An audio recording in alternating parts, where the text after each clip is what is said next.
Hello and welcome to Move Face Designs. In this video we're going to be doing this lovely poinsettia and Christmas bells. You can't see very clearly here what it looks like, so I'll show you the pattern. That is going to be really nice when it's done and quite unusual. The size is about 21 by 14 inches and it's about a nice size actually for a Christmas plate setting. If you look back at some of my other videos and go to my website, it's movefacedesignz.co.uk, and if you go down to the side panel you can actually filter out and just have holiday patterns, and all the patterns for Christmas, Easter, Halloween, etc. will come up. There are also some other Christmas patterns that are available. This one, which is the same size, is the rocking horse under the tree. I've also got a Christmas robin, which is also very pretty. This one's a little bit smaller. You could possibly turn it around so that the bird is this way on and make it a little bit bigger to make it another plate setting, or you could have this in the middle of your table to have your bowls of vegetables and things on. So you don't have to make 6 of the same pattern to get 6 or however many place settings that you want. Or you could just hang it on the wall or stretch it over canvas and hang it up every year, entirely up to you. So there are 2 ways that you could deal with this piece here. You could either collage it in the normal way, I'll show you on the pattern, or you could have some plain fabric and draw these on it, or indeed you could find some fabric that's got some musical notes on it as well. So there's 3 ways that this could actually be done, isn't there? It'll be just a case of finding quite a lot of different reds so that we can get a lot of contrast in the particular leaves. I thought this was the best place as any to start. It's one of the bigger leaves. So I found myself some burgundy fabric. As you can see here, we've got some darker veins here. So I cut myself some burgundy fabric and I placed those on first of all. Once I'd done that, I then found some brighter red. You can see it's quite bright here. And cut that as one piece. The thing was, it wasn't quite big enough to sit over the whole piece. My fabric is usually cut into pieces like this sort of size. So I cut that piece, and as you can see there, there's a little wavy line there. And that is so that I can join another piece of fabric to it and it not show quite so much. If it was a straight line, it would show a lot. With a wavy line, when you do your thread painting, you can generally hide that. And sometimes you can't see it at all, especially if it's a very highly patterned piece of fabric. I'm going to fill this piece in, and this technique would be the same technique that you're going to use for everything else. So you get your piece of fabric that you want, and then you peel back your carrier paper. And the easiest way I do it is I put this on the top and then I trace my shape. Now I've always got my fabric facing me like this. Don't do it this way. It will be back to front when you cut it out and come to stick it down. So always pull the fabric towards you, towards the front, and then draw your shape, and then you can cut it out. If you've got a darker piece of fabric, you might find that your pencil marks won't show when you're trying to cut it. So I just slide a piece of paper in there and retrace it on that side, and then you can see to cut. There's lots of other ways of doing this. You can reverse the shape and everything else. It's just so much easier to do that. You've got exactly the right shape, and you know that when you've done that, it's going to be the right shape to fit there. So I'll just cut that piece out. And then I use my tweezers. I particularly like tweezers, especially when I'm using smaller pieces, but it's like an extra pair of hands really. So I'm just going to add that piece on and put some extra heat on it to hold it together. The glue that I'm using is an adhesive sheet, and when you pull the backing paper off, the adhesive is now on this part of the fabric. If you want to see how to prepare your fabric, I'll put a link in the description below. I have quite a few tutorial videos that will take you in much greater depth as to how I'm doing this. So subscribe to my YouTube channel and you can learn the way I do this. There are many different ways of doing this, and you might find that you can take a bit of how I do it and a bit of how someone else does it to give your own way of doing it. At the end of the day, you're the artist, and as long as you create a beautiful work of art that you're happy with, it doesn't really matter how you get there. I can only show you the way that I find the easiest to do it. That's not to say that it's any better than any other way. You'll find your own way. So I'm just going to add another piece of fabric at the top there. I wasn't happy that it didn't go all the way to the top. So I'm just going to stick that over the top of that piece. And I need a little piece down here as well. So I will do that in the same way. I've got the fabric towards me, and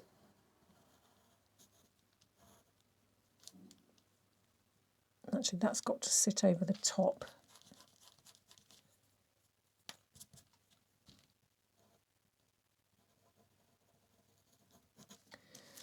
So as I said, you can't really see that very well, so I'll stick a piece of paper in there and then I will just quickly retrace. And now I can see where I've got to cut out.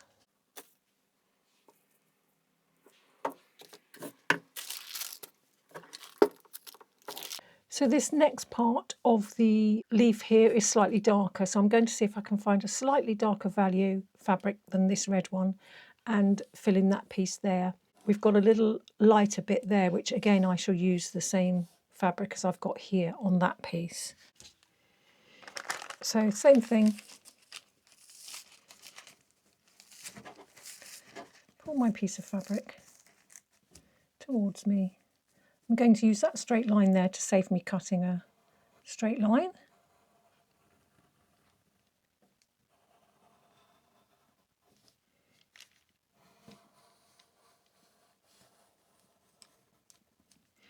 You can see, look, that I've drawn along this line here, and it's left me a little piece. Once I've cut it out, all that will slide underneath, and then we won't get any gaps along here.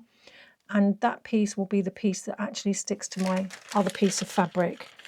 What we're trying to achieve is pulling it all off so that it all sticks in one piece. And you can remove it like one big sticker. So I'm going to pull these off just gently. And then I'm going to slide this underneath.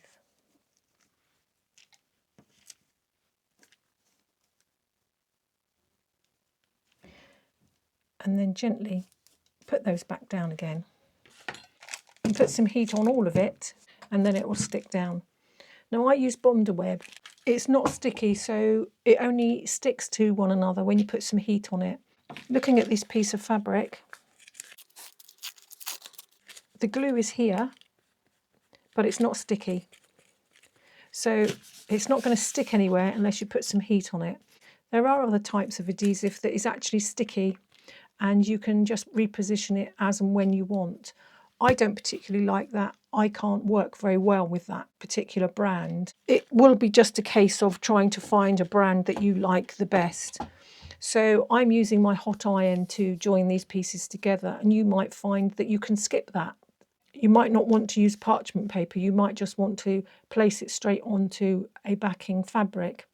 Lots of people have great success with that. I particularly like this one. I like working with Bondaweb. It's really good when I'm using my sewing machine to sew through it, and I don't have any problems with it. The great fun about starting projects when you're very new to it is to find out the best way that it suits you to achieve the goal that you want. So this is the same fabric as that. I'm just going to cut this little piece out.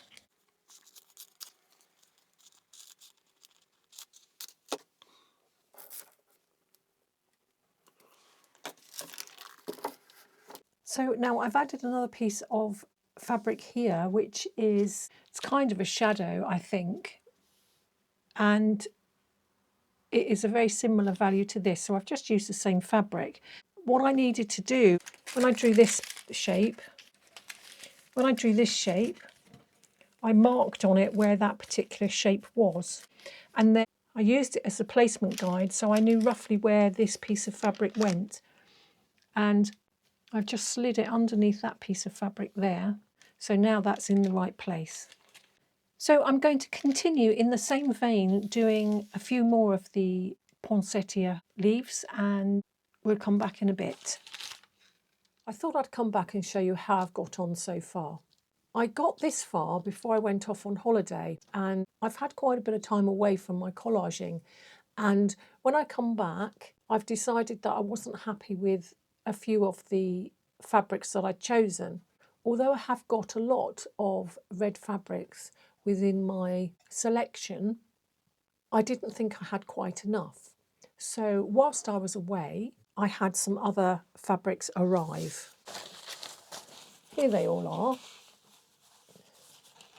And they're just red ones in varying degrees of value. Now what I could do is I could leave what I'd already done and continue with my different fabrics here. But after coming back with fresh eyes, I'm not happy with this piece of fabric here because it's very similar to this one here. Although I suggest using the fabric at least twice in the collage, I didn't think I had quite enough to get the look of the poinsettia that I wanted. Looking at it through the camera, the values are right. So in theory, I should be happy with it. But because I have now got some other reds that I would prefer to use, I'm going to do that. So I'm just going to swap out a few of the fabrics that I've already done. These ones here I think will be changed, which means I'll have to do the placements of all these pieces of fabric on top again. But I'm happy to do that. I needn't have showed you this piece of footage. I could have just removed everything and you would have not known any different. But I think sometimes it's good to know that when you see a finished collage, there are trials and tribulations that go on in the background to actually get to that particular collage that you're seeing finished. And I hope it gives you confidence that sometimes you might do something and you have second thoughts about it, and that's absolutely fine. As long as you replace the fabric with the piece that you want, sometimes you can put it over the top. You just have to bear in mind that you don't get too many layers so that when you're thread painting, it might make it a little bit difficult. But generally, you could place things over the top. But because we've got some complicated things here, I'm just going to remove it and start again this particular piece and perhaps this piece here. So we'll come back in a bit when I finish the rest of the reds and replace the other bits, and then you'll be able to see the difference in that. And some of you might like it, some of you might not, but I'm not going to know unless I try. So that's practically all of the red leaves done now. We've got kind of a bit of a mishmash here. It is quite difficult to pick out the actual leaves. I mean, there's one here, this one sits underneath, and then we've got one here. That will be defined a little bit better when we do the thread painting. But I actually think that the depth created with these fabrics are a little bit better than the ones that we saw before. I think once we get the middle of the flower in, it'll start to make a little bit more sense. I think it actually looks okay when you look through the lens. Sometimes when you're looking at and you're staring at it all the time, your eyes get a little bit tired to it. So having a break or just taking a photograph and looking at it through a lens can make a big bit of difference. I'm going to start thinking about doing the greens and the yellows to make the stamens within the flower. And then it'll just be a case of concentrating on the bells, which I'm really looking forward to doing actually.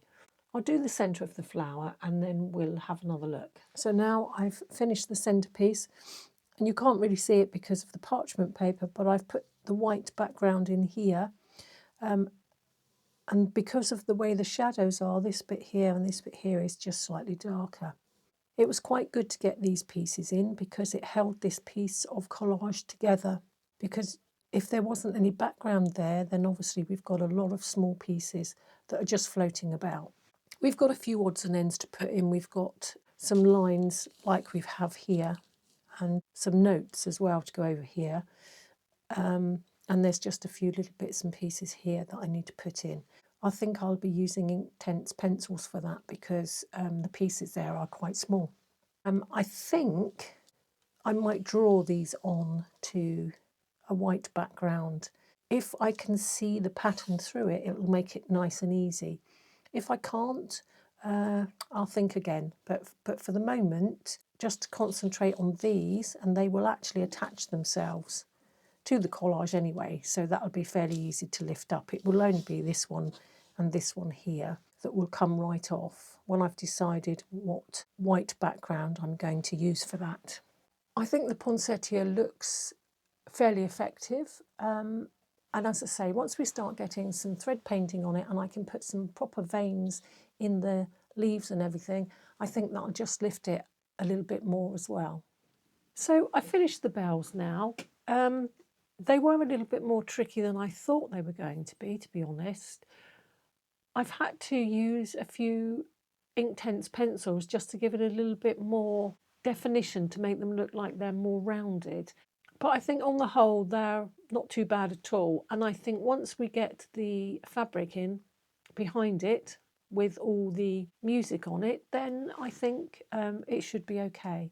I just wanted to show you that I have got a fair few pieces of fabric that have got hymn sheets on them. So what I did is I slid it underneath just to get a rough idea of what it looked like. I mean, obviously this is a lot bigger than the actual collage. And I'm not quite sure where these go, but they go round about here and possibly here.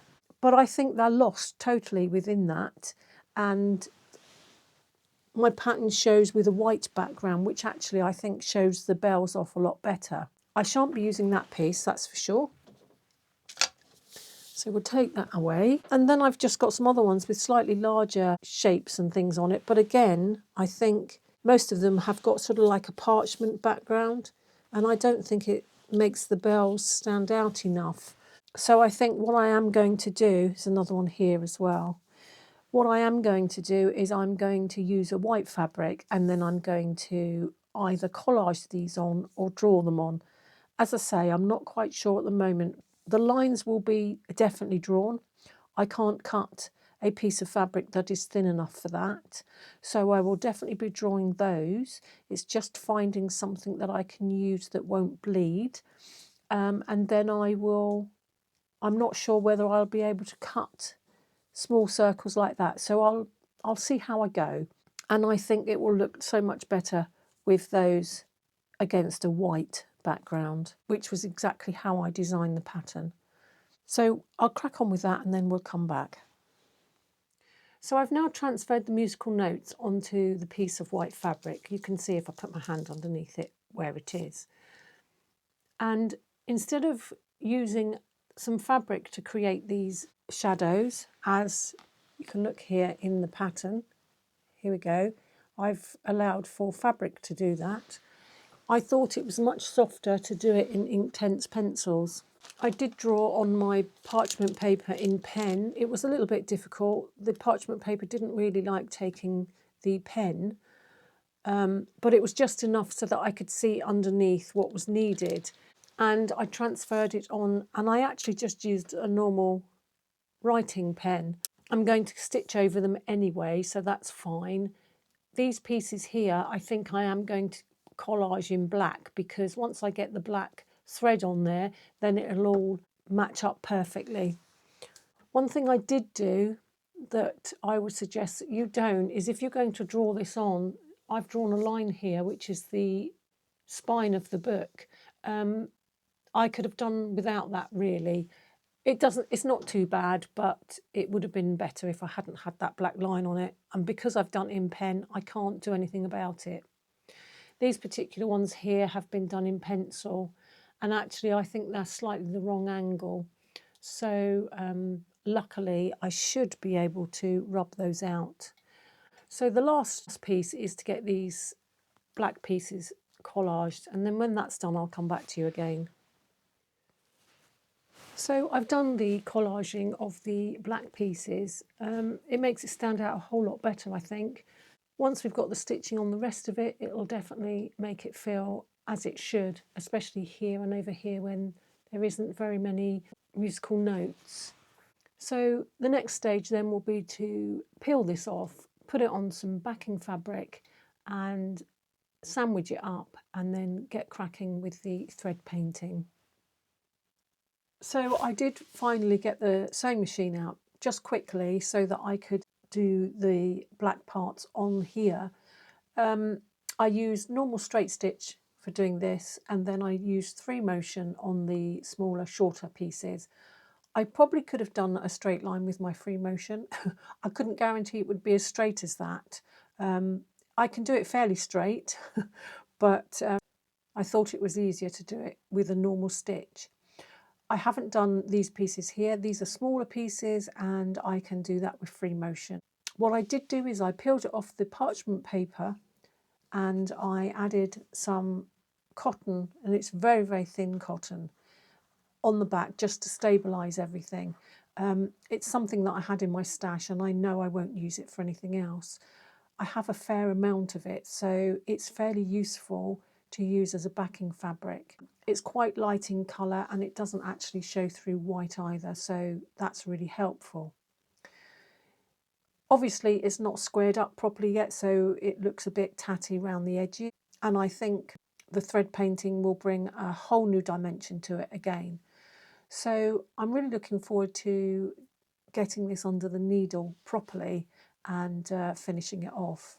If you like my tutorials and you like watching my channel, I'd be grateful if you could like, comment and maybe subscribe as well. That'd be really useful. And also just pop along to my website, movefaceddesigns.co.uk. Have a look at the patterns that are there available. You will actually find some patterns on there that I have created in front of the camera. So, you know, if you're in any doubt on how to proceed with it, then there are a lot of patterns on there that come with the tutorial. If you want to see how this turns out when it's thread painted, you can visit my Facebook page, Move Faced Designs, where I show my progress photos and also the finished article. So that would be really good if you could pop along to Facebook and maybe follow me. So here's the collage finished now. I've thread painted it and I'm happy with how it's turned out. Now, I did all these black pieces here and here with free motion. It was just easier because they were slightly more difficult to get in and out of. I deliberately didn't do too much thread painting or quilting at all on the white background, as it is a flat sheet, so I didn't want it really to have too much texture. I think you'll agree the thread painting makes it look a little bit better. So this will now be available on the website movefaceddesigns.co.uk should you want to make a table setting or a wall hanging for Christmas. Thank you for spending time with me. It's been good spending time with you.